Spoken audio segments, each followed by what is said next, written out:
السلام علیکم۔ Daily golf Urdu میں خوش آمدید۔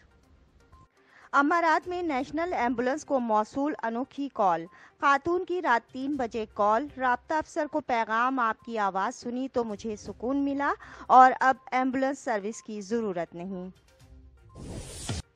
رمضان میں غیر قانونی ٹھیلے والوں سے سستی افطاری نہ خریدیں، رہائشیوں کو خبردار کر دیا گیا۔ متحدہ عرب امارات کی 1 بلین کھانے کی مہم، الانصاری ایکسچینج نے 1 ملین درہم کا تعاون کیا۔ متحدہ عرب امارات میں کورونا کو شکست، آج بھی مملکت میں کوئی ہلاکت ریکارڈ نہیں کی گئی۔ آئندہ عام انتخابات الیکٹرانک ووٹنگ مشین پر ہوں گے، فیصل جاوید۔ تفصیلات کی جانب بڑھنے سے پہلے اگر آپ نے ابھی تک ہمارے چینل کو سبسکرائب نہیں کیا تو سبسکرائب کے بٹن پر پریس کر دیں اور بیل آئیکن پر کلک کرنا نہ بھولیں۔ متحدہ عرب امارات میں کورونا کو شکست، آج بھی مملکت میں کوئی ہلاکت ریکارڈ نہیں کی گئی۔ تفصیلات کے مطابق متحدہ عرب امارات میں 6 اپریل بروز بدھ کورونا وائرس کے 215 نئے کیسز ریکارڈ کیے گئے ہیں، جبکہ متحدہ عرب امارات کی وزارت صحت کی جانب سے جاری اعداد و شمار کے مطابق مملکت میں کورونا وائرس کیسز کی مجموعی تعداد 8,92,929 ہے۔ گزشتہ 24 گھنٹے کے دوران 614 افراد اس مرض کو شکست دینے میں کامیاب ہوئے۔ کورونا وائرس سے مجموعی صحتیابیوں کی تعداد 8,71,669 ہے۔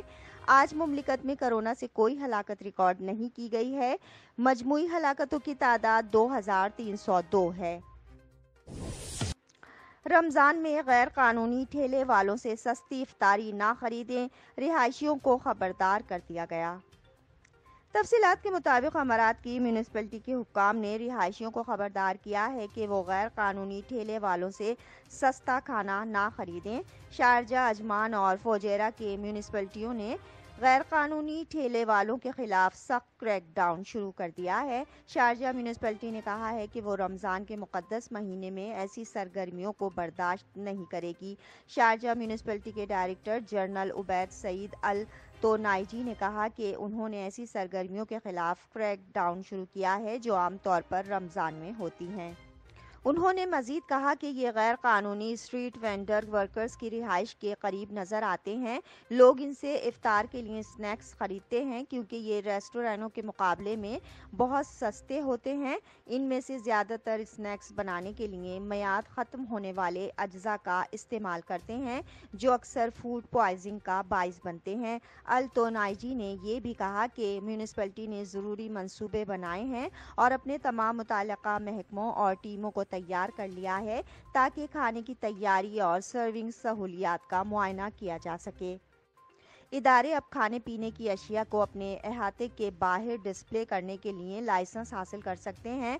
انہوں نے مزید کہا کہ انسپکٹر نہ صرف غیر قانونی ٹھیلے والوں کو بلکہ چھوٹے فوڈ آؤٹ لیٹس کو بھی نشانہ بنائیں گے جو بلدیہ سے لائسنس حاصل کیے بغیر رمضان کے دوران کام کرتے ہیں۔ متحدہ عرب امارات کی 1 بلین کھانے کی مہم، الانصاری ایکسچینج نے 1 ملین درہم کا تعاون کیا۔ تفصیلات کے مطابق متحدہ عرب امارات میں الانصاری ایکسچینج نے UAE کے 1 بلین کھانے کے اقدام کی حمایت میں 1 ملین درہم کے عطیے کا اعلان کیا۔ یہ مہم دنیا کے 50 ممالک میں بچوں، پناہ گزینوں، بے گھر افراد اور بحرانوں اور قدرتی آفات سے متاثرہ افراد سمیت پسماندہ، غذائی قلت کا شکار اور کمزور گروپوں کو کھانا فراہم کرنے میں مدد کرتی ہے۔ الانصاری ایکسچینج کے CEO رشید الانصاری نے کہا کہ ہمیں خطے کے سب سے بڑے انسانی اقدام میں حصہ لینے اور رمضان کے مقدس مہینے کا آغاز ایک عطیے سے کرنے پر فخر ہے جو دنیا بھر کے غریب اور نادار خاندانوں کی مدد کرے گا۔ ہم متحدہ عرب امارات کے اندر اور باہر خیراتی اور انسانی ہمدردی کے اقدامات کے لیے ہر قسم کی مدد فراہم کرنے کے لیے اپنے پختہ عزم کو جاری رکھیں گے۔ عطیہ دہندگان مہم کی آفیشیل ویب سائٹ www.1billionmeals.ae کے ذریعے 1 بلین کھانے کی مہم میں حصہ ڈال سکتے ہیں۔ DU نیٹ ورک پر 1020 یا اتصالات نیٹ ورک پر 1110 پر SMS کے ذریعے میل لکھ کر وہ ماہانہ سبسکرپشن کے ذریعے روزانہ 1 درہم عطیہ کرنے کا انتخاب بھی کر سکتے ہیں۔ آئندہ عام انتخابات الیکٹرانک ووٹنگ مشین پر ہوں گے، فیصل جاوید۔ تفصیلات کے مطابق سپریم کورٹ کے باہر میڈیا سے گفتگو کرتے ہوئے فیصل جاوید نے کہا کہ پاکستان کی تاریخ کا پہلا فری اینڈ فیئر الیکشن ہوگا، کوئی 35 پنکچر نہیں لگا سکے گا، EVM پر الیکشن ہوں گے۔ ان کی خواہش تھی عدم اعتماد کامیاب ہوگی تو EVM ختم کر دیں گے، لیکن بیرونی سازش ناکام ہوئی ہے۔ کل ہمارے پارلیمنٹری بورڈ کا پہلا اجلاس ہوگا، اپنی لیڈرشپ سے کہہ رہا ہوں اس بار نظر ثانی کارکنان کو نظر انداز نہیں کرنا، کیونکہ منحرف ارکان کو سب نے دیکھ لیا، اس لیے اب نظریاتی کارکنوں کو ٹکٹ دیے جائیں۔ انہوں نے مزید کہا کہ اپوزیشن نے پہلے بیرونی سازش کی، پھر تحریک عدم اعتماد جمع کرائی۔ PPJUI نون لیگ قائدین 3 ایجنٹس ہیں جو یہ سازش لے کر آئے۔ اپوزیشن نے بیرونی سازش عدم اعتماد تحریک جمع کرائی، ہم شکریہ ادا کرتے ہیں۔ 1 سال سے یہ کہتے رہے کہ الیکشن کرائے جائیں، اپوزیشن کا بیانیہ تھا الیکشن کرائیں، عوام میں جائیں، آپ کو لگ پتہ جائے گا۔ اب ہم الیکشن کی طرف جا رہے ہیں تو یہ بھاگ رہے ہیں۔